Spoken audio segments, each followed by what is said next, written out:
everyone, this is Vandana and you are watching 99.9 Engineering Station. So student, आज हम एक new subject start करते हैं जिसका नाम है मैकेनिकल ऑपरेशन, जो कि है केमिकल इंजीनियरिंग का बहुत ही अच्छा सब्जेक्ट। ये सब्जेक्ट पे बहुत वेटेज रखता है गेट एग्ज़ाम और अदर कॉम्पिटिटिव एग्ज़ाम में, इवन इन इंटरव्यू भी ये बहुत अच्छा वेटेज और क्वेश्चंस वाले सब्जेक्ट में से एक है। तो आज हम एक टॉपिक सिलेक्ट किया है साइज़ रिडक्शन से हम स्टार्ट करते हैं। तो ये भी साइज़ रिडक्शन इसमें से बहुत टाइप के क्वेश्चंस आते हैं, बिल्कुल फॉर्मूला बेस्ड और बिल्कुल पॉइंट टू पॉइंट क्वेश्चन आते हैं। तो स्टार्ट करते हैं आज का लेक्चर, जिसमें हम स्टार्ट करते हैं डेफिनेशन साइज़ रिडक्शन से। So what is size reduction? It is a process of reducing large substance into a small particle, like reducing solid or cutting or broken into a small pieces. Means कि large particle को हम छोटे particles में हम divide करते हैं ताकि हमें आगे की ऑपरेशन उस सॉलिड सब्सटेंस पे करने में थोड़ा इजी हो जाए, इसलिए हम लोग को साइज़ रिडक्शन करना पड़ता है। ठीक है, तो साइज़ रिडक्शन के लिए क्या essential size reduction is why size reduction is necessary size reduction is necessary if the starting materials too coarse. अगर हमारे स्टार्टिंग मटेरियल बहुत ही बड़ा मिल जाएगा तो फाइनल प्रोडक्ट हम फाइन पाउडर तक आते आते हमें बहुत लंबा प्रोसेस पड़ जाएगा। इसीलिए हम कोई भी, और उसको इंजीनियरिंग पॉइंट ऑफ व्यू से भी हमें लार्ज पार्टिकल को हैंडल करना बहुत मुश्किल हो जाता है, इसलिए हम उसको छोटे सब्सटेंस में और पार्टिकल्स में डिवाइड कर देते हैं। तो उसको कहते हैं साइड रिडक्शन। ओके, तो size reduction is mainly due to the following commonly used ways. जैसे कौन कौन से वेज हैं साइज रिडक्शन करने के लिए, और उससे पहले मैं ये बताऊंगी, उससे पहले एक बार और थोड़ा सा साइज रिडक्शन के बारे में समझ लेते हैं कि साइज रिडक्शन मशीन्स, जो साइड रिडक्शन मशीन होती है for large particle size are known as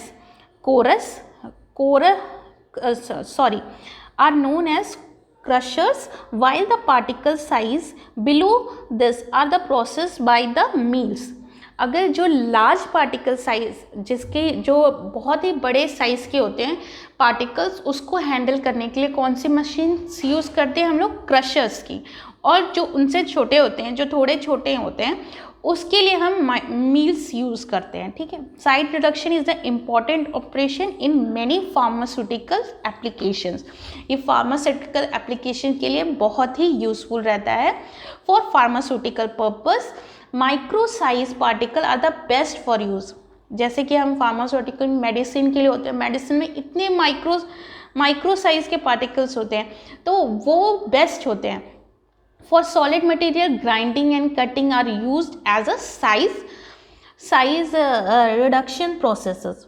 okay, तो ये थी बात साइज रिडक्शन की। अब size reduction is mainly due to the following common use of used way. जैसे हो गया कंप्रेशर, इम्पैक्ट, आर्ट्रीशन, कटिंग। ये 4 प्रोसेस की वजह से हम के हेल्प से हम लोग करते हैं। तो व्हाट इज कंप्रेशन में क्या होता है? It is a process in which material is crushed between the roller by application of pressure. Crusher में बेसिकली जो हम फोर्स यूज़ कर रहे हैं वो होगा प्रेशर, और वो क्रश करते हैं हम लोग। कंप्रेशर में मटेरियल को क्रश करते हैं बिटवीन 2 रोलर्स के बीच में, प्रेशर की हेल्प से क्रश करते हैं, तो उसको कहते हैं कंप्रेशर। दूसरा हम बात आती है हमारे पास इम्पैक्ट। इम्पैक्ट में क्या होता है? It is a process in which the material is more or less stationary. It is a process in which the material is more or less stationary and it is hit by an object moving at high speed। जो हमारा material है वो constant रखते हैं या slow speed पे move कर रहा होता है, और उसको हिट करते हैं हम एक ऐसे मूविंग ऑब्जेक्ट से जो हाई स्पीड से आ रहा है, तो उसको कहते हैं इम्पैक्ट देना। जैसे कोई भी एक मटेरियल है, उसको हम हैमर से मार रहे हैं, हैमर को हम कितनी ज़ोर से स्पीडली उस पर मारते हैं, इम्पैक्ट देते हैं उस पर, ठीक है। तो ये इसका एग्जाम्पल हो गया। तीसरा आता है कटिंग। कटिंग में क्या होगा? It is a process in which material is cut by the mean of sharp blade. Sharp blade से हम लोग किसी भी मटेरियल को कट करें उसको कहते हैं कटिंग। नेक्स्ट आता है attrition. Attrition is the material is subjected to the pressure. Material is subjected to the pressure as in compression. जैसे प्रेशर, कंप्रेशर में हमने मटेरियल को प्रेशर के एप्लीकेशन में रखा था, उसी तरीके से हम आर्ट्रेशन को भी रखते हैं, but the surface are moving relative to each other. उसमें सरफेस मूव नहीं कर रहा था, बट इस केस में आर्ट्रेशन में सरफेस जो है वो मूव कर रहा है, एक दूसरे जो मूव करता होगा। रिजल्टिंग क्या होता है? इससे क्या होता है? Shear force which break the particle. Shear force generate होता है, वो क्या करता है? ब्रेक करने में मटेरियल के काम आता है। तो आर्ट्रेशन भी एप्लीकेशन कौन सा यूज़ कर रहा है? प्रेशर का, बट लेकिन इसमें जो सरफेस है वो मूविंग होगी। तो ये 4 मेथड के थ्रू हम लोग साइज रिडक्शन करते हैं, जैसे compression, impact, attrition and cutting. तो अब आते हैं major size reduction equipment use in the industries are. Major जो हम लोग के major size reduction equipment use होता है इंडस्ट्री में, वो होगा क्रशर और ग्राइंडर। तो इसके लिए आइडियल क्रशर और ग्राइंडर क्या हो सकते हैं? तो आइडियल क्रशर और ग्राइंडर के लिए हम लोग को क्या क्या पैरामीटर होना चाहिए? हैविंग अ लार्ज कैपेसिटी, उसकी लार्ज कैपेसिटी होना चाहिए। क्रशर और ग्राइंडर की would have a large capacity, required a small power input per unit product. और तीसरी बात यह होनी चाहिए कि yield a product in a same range of size, ठीक है। तो ये सबसे ज़्यादा मेजर साइज रिडक्शन इक्विपमेंट है क्रशर और ग्राइंडर, और इनके ये 3 प्रॉपर्टी उसमें आइडियल क्रशर के लिए होनी चाहिए, ठीक है। अब बात करते हैं, नेक्स्ट हम आ जाते हैं किस चीज़ पे कि एक सेकेंड, ये क्रशिंग एफिशिएंसी पे हम बाद में आएंगे। उससे पहले हम लोग आ जाते हैं एडवांटेज पे कि हमें एडवांटेज क्या है, साइड रिडक्शन के एडवांटेज क्या हो सकते हैं। For the effective mixing particles uniform size are desirable. हमें कोई भी इफेक्टिव मिक्सिंग के लिए यूनिफॉर्म साइज डिज़ायर्ड होता है, तो उस वजह से यहाँ पे अगर हम साइज रिडक्शन कर देंगे तो हमें क्या यूनिफॉर्म साइज़ के मटेरियल मिल जाएंगे और मिक्सिंग ज़्यादा ईजिली हो पाएगी। और दूसरा, size reduction increase the surface area of the material and this further improve the rate of dissolution. ये साइज रिडक्शन इंक्रीज कर देता है surface area of the material and further improve the rate of dissolution, ठीक है। फिर उसके बाद यह है कि drawing will be effective when small, जो ड्राइंग प्रोसेस होता है वो भी इफेक्टिव होते हैं जब स्मॉल साइज ग्रैनुअल और पाउडर फॉर्म में अगर मटेरियल हमें मिल जाता है, ठीक है। ये कुछ एडवांटेज थे। तो दूसरी इसके डिसएडवांटेज भी देख लेते हैं कि डिसएडवांटेज क्या है साइज रिडक्शन के। तो साइज रिडक्शन के डिसएडवांटेज क्या है? There are the chance of contamination during mining और ग्राइंडिंग, मतलब मिक्सिंग और दूसरे प्रोडक्ट मिल जाए, किसी भी मटेरियल को वो करने में, साइज रिडक्शन करने में कंटैमिनेशन होने के चांस हो जाते हैं, ठीक है। फिर thermolabile substance get deposited during the size reduction.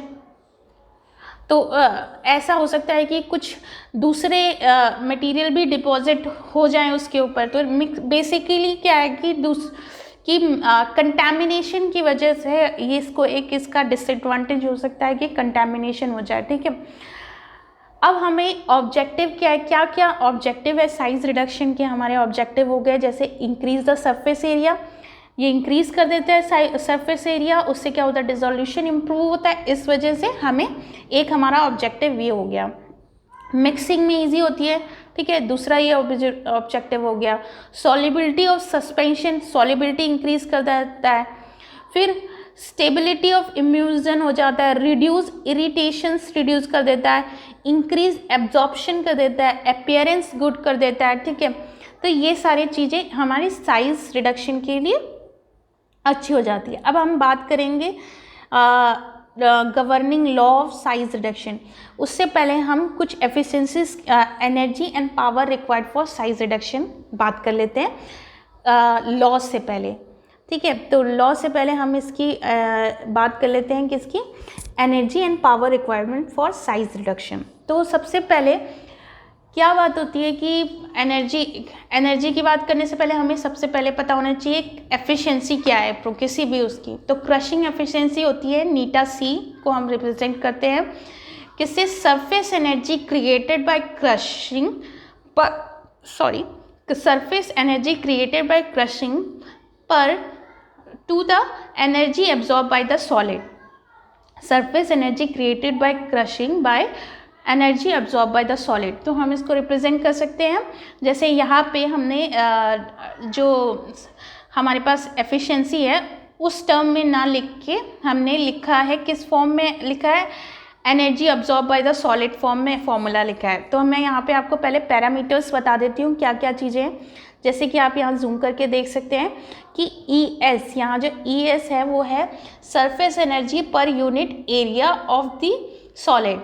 ES जो रिप्रेजेंट कर रहा है वो सरफेस एनर्जी पर unit area of the solid represent कर रहा है। AWA जो AWA है वो surface area per unit mass of feed को रिप्रेजेंट कर रहा है, और AW surface area per unit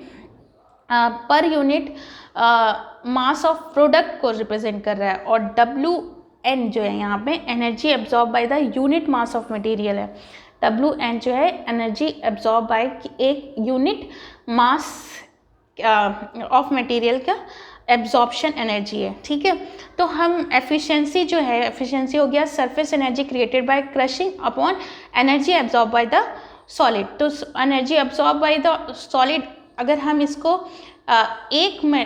कोई एक यूनिट मास के मटेरियल के लिए ले लें तो क्या हो जाएगा, unit mass of energy absorb हो जाएगा WN is equal to surface energy created by crushing. क्या हो गया, सरफेस एनर्जी क्रिएटेड जो हमारे पास एरिया है, यूनिट पर यूनिट एरिया है यानी, तो वो हो गया हमारे पास ES AWB माइनस AWA। तो ये हमारे पास टोटल वो हो गया। तो हमारे पास यूनिट मास के लिए फॉर्मूला हो गया WN is equal to ES AWB minus AWA upon NC नीटा C। ये हो गया क्रशिंग एफिशिएंसी, ठीक। तो अब ये बात करते हैं एनर्जी WN है energy absorb by the solid, और यूनिट मास ऑफ मटेरियल और solid is less than that of fed of machine. अगर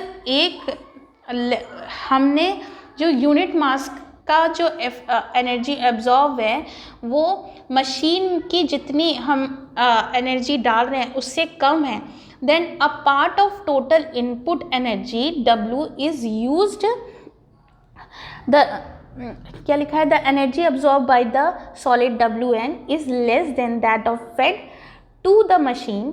अ पार्ट ऑफ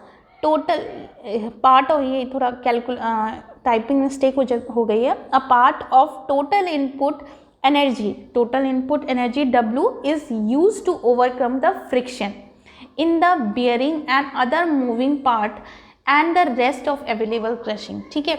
जो हमने एफिशिएंसी हमने जो एनर्जी एब्जॉर्ब है WN बाय यूनिट मास है वो अगर लेस है टोटल एनर्जी फेड यानी W से, तो जो वो W जो बाकी एनर्जी है वो यूज़ हो रही है किसमें, फ्रिक्शन को ओवरकम करने में जो कि बियरिंग और टीयरिंग से बन रही है, और बाकी सबको ओवरकम करने से। तो मैकेनिकल एफिशिएंसी की बात करते हैं। तो अब अभी तक तो हम क्रशिंग एफिशिएंसी की बात कर रहे थे, अब मैकेनिकल एफिशिएंसी से हम लोग को क्या टोटल एनर्जी मिल जाएगी, ठीक है। तो टोटल एनर्जी निकालने के लिए क्या हो जाएगा, मैकेनिकल एफिशिएंसी हो जाती है energy absorb by the solid, जो भी unit mass of solid WN upon total energy input. तो टोटल एनर्जी इनपुट हम W से रिप्रेजेंट कर रहे हैं और energy absorb by the solid WN से रिप्रेजेंट कर रहे हैं। और मैकेनिकल एफिशिएंसी हम लोग यहाँ पे नीटा M से रिप्रेजेंट कर रहे हैं। यहाँ नीटा C लिखा हुआ है, उसको नीटा M कर लीजिएगा, ठीक है। तो ये नीटा M है। तो ये W इज एक फॉर्मूला हो गया। W अगर हम इस टोटल एनर्जी इनपुट के टर्म में लिख रहे हैं तो W is equal to WN upon Neeta C Neeta M sorry is equal to, अब नीटा अब हमने यहाँ WN की वैल्यू पुट कर दी प्रीवियस इक्वेशन 1 से, तो इक्वेशन 1 से हमने वैल्यू पुट कर दी तो हमारा हो गया ES AWB minus AWA upon नीटा C नीटा M, ये दो चीज़ हो गई। ठीक है, अब इफ़ क्या बात कर रहे हैं कि इफ़ अगर हमारे पास M0 जो M0 है वो फीड रेट है, अगर हमारे पास M0 जो है वो फीड रेट है तो power required by the machine कितना होगा? अगर M0 इस फीड रेट है तो पावर रिक्वायर्ड कितना होगा? ठीक है, तो feed rate into total energy input, simply तो पावर हो गया W is equal to P is equal to WM0, तो WM0 ये हो गया। तो W की वैल्यू हम इधर से पुट कर देंगे इक्वेशन नंबर 2 से, तो हमारे पास इक्वेशन हमारी जनरेट हो जाएगी M0 ES AWB minus AWA upon नीटा C नीटा M, तो ये हमारे पास हो गया। अब हम स्पेसिफिक की पावर रिक्वायर्ड हो गया। अब हम बात करें स्पेसिफिक सरफेस एरिया की, स्पेसिफिक एक पर्टिकुलर स्पेसिफिक सरफेस एरिया की बात करें जो कि हमें क्या हमारे पास एरिया वो फॉर्मूला जो कि आप स्क्रीन के उसमें पढ़ेंगे जिसमें AW is equal to sphericity वाले केस में पढ़ेंगे AW is equal to 6/5S rho P ds। ठीक है, तो यहाँ पे क्या क्या इसके नोटिफिकेशन हो गए कि 5S हो गया हमारे 5 जो हो गया हम स्पेरिसिटी ऑफ जो स्पेरिसिटी हो गई, फिर D जो है DSA या DS जो है वॉल्यूम सरफेस मीन डायमीटर हो गया, रो जो होगी डेंसिटी ऑफ द पार्टिकल हो गई। तो ये दोनों इक्वेशन हुए, तो इससे हम फॉर्मूला हमारा क्या बन गया? टोटल प्रेशर के टर्म में हम लोग लिख सकते हैं total pressure total power required के टर्म में मशीन को कितनी होगी? वो हो जाएगी 6m0 ES अपॉन नीटा C नीटा M rho P brackets 1/5B DSB minus 1/5A DSA। तो ये हमारे पास power required for by machine हो जाएगी। ठीक है, यहाँ पे मैंने लिख के नोटिफिकेशन में भी दे रखा है कि DSA और DSB जो है वॉल्यूम सरफेस मीन डायमीटर है और 5A स्पेरिसिटी ऑफ फीड और प्रोडक्ट है और डेंसिटी रो जो P है वो डेंसिटी ऑफ दी पार्टिकल है। ठीक है, तो ये हमारा पावर रिक्वायर्ड बाय मशीन हो गया। इससे पहले हमने पढ़ लिया क्रशिंग एफिशिएंसी, फिर हमने पढ़ लिया मैकेनिकल एफिशिएंसी और power required by the machine पढ़ लिया। अब हम बात करते हैं कि लॉ गवर्निंग साइज रिडक्शन। तो लॉ गवर्निंग साइज रिडक्शन में numbers of theory have been proposed to establish a relationship between the energy and input the degree of size reduction production. So इस केस में जो theories हैं वो theories हैं कौन कौन सी? 3 थ्योरीज हैं, जो कि पहली आती है रिटिंजर लॉ, फिर आता है किक्स लॉ, फिर होता है बॉन्ड लॉ। ये 3 थ्योरीज है जिसको हम तीनों एक एक करके अभी पढ़ेंगे। ठीक है, तो रिटिंजर लॉ में बेसिकली क्या आता है? According to this law the energy required to reduce the size of particle is proportional to the ratio of initial size of the particle of the typical dimension to the final size of the dimension। इसका मतलब क्या हो गया? जो हमें रिटिंजर law के statement जो अगर आपसे क्वेश्चन में पूछा जाए what is the statement for Rittinger law जो कि 1867 में दिया गया है, उसका क्या होगा? रिटिंजर लॉ का स्टेटमेंट क्या होगा? The work required in crushing is proportional to the new surface created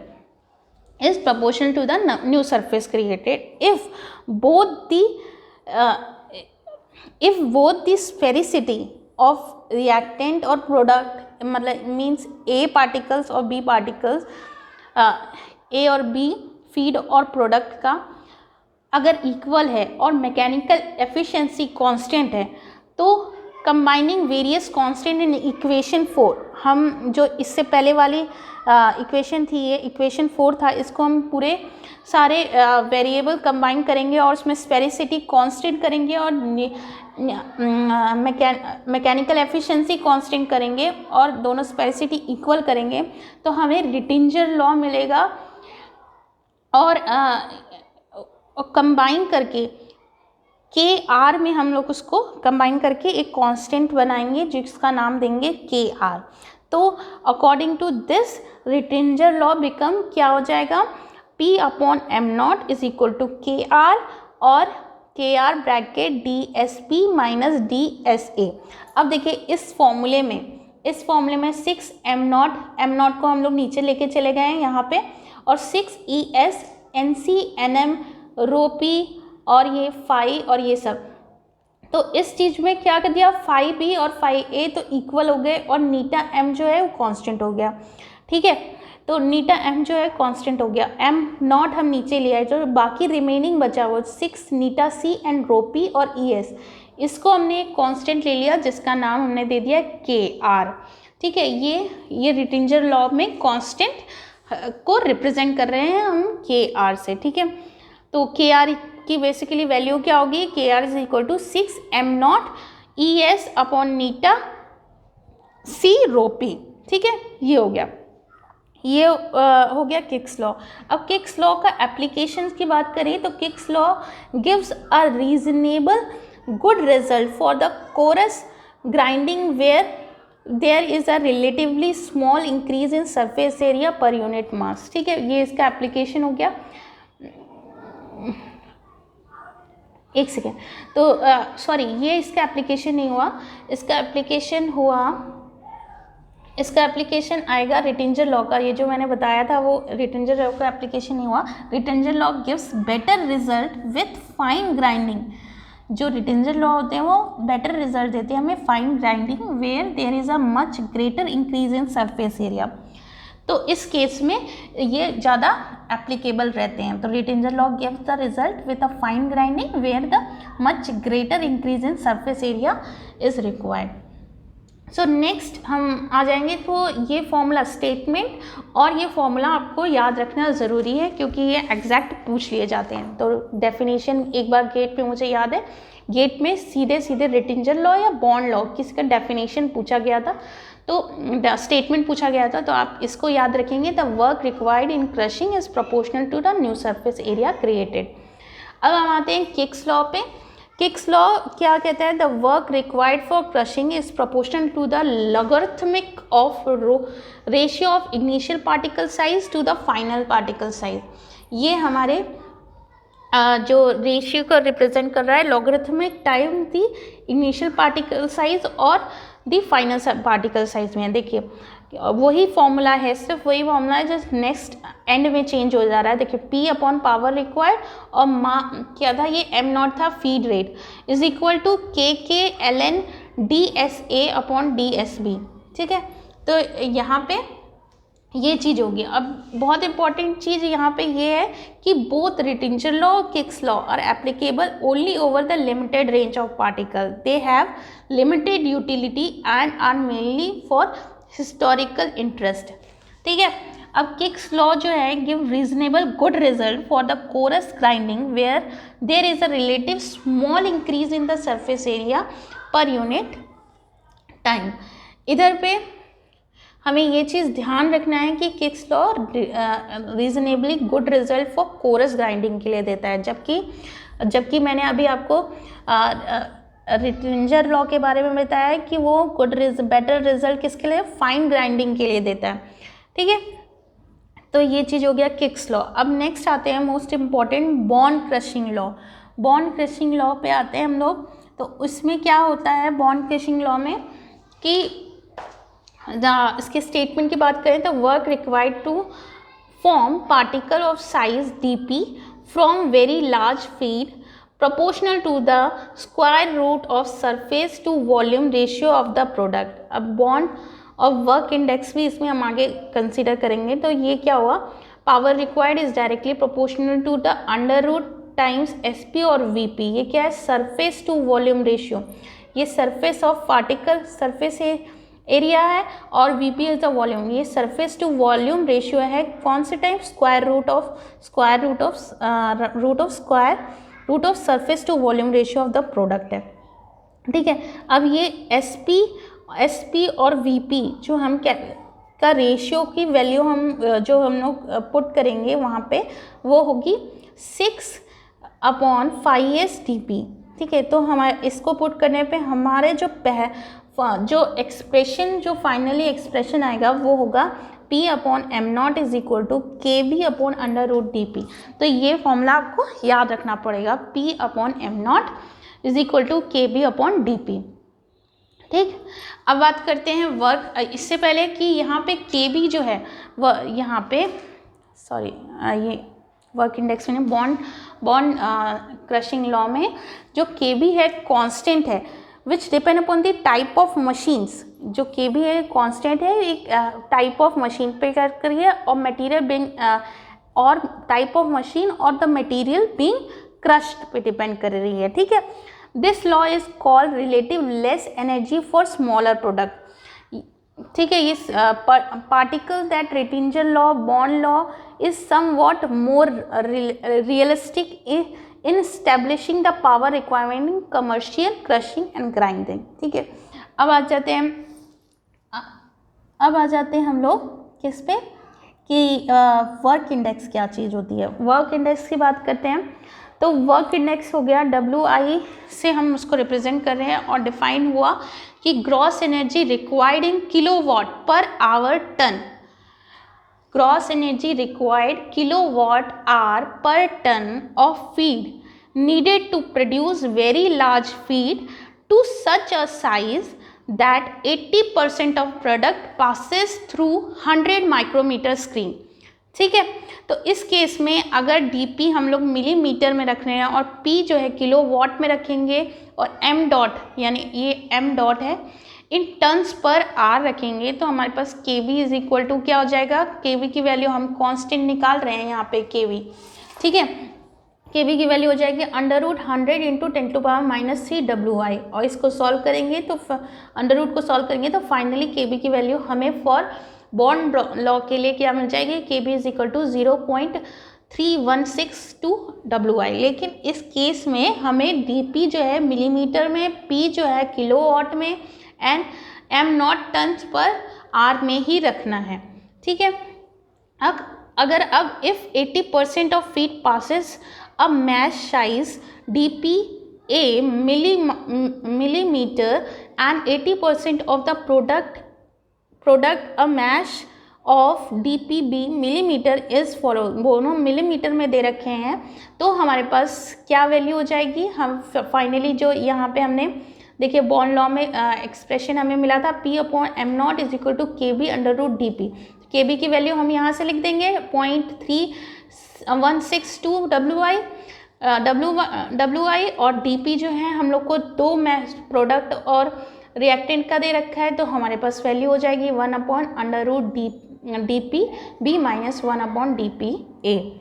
अब इस केस में अगर ड्राई ग्राइंडिंग हो रही है तो जो हमारा पावर कैलकुलेशन होगा, इक्वेशन, ये जो 9 इक्वेशन को हम मल्टीप्लाई कर देंगे 4/3 से। अगर हम ड्राई बेसिस पे कैलकुलेशन कर रहे हैं पावर का, तो हम उसे इनटू कर देंगे 4/3 से।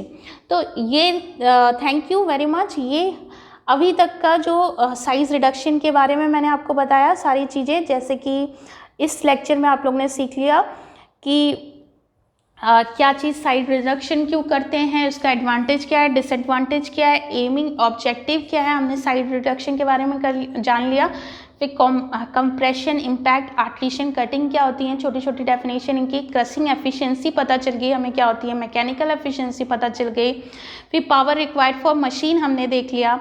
फिर इसके बाद हमें 3 थ्योरीज जो है हमारी, Rittinger law, Kick's law, Bond's law, तो उसके स्टेटमेंट बहुत अच्छे से याद करने और उसके फॉर्मूले, प्लस जो ये बॉन्ड क्रशिंग लॉ में जो यूनिट का आपको ध्यान रखना है वो चीज़ आप ध्यान रख लीजिएगा बहुत अच्छे से, और KB की वैल्यू भी आपको याद रहनी चाहिए।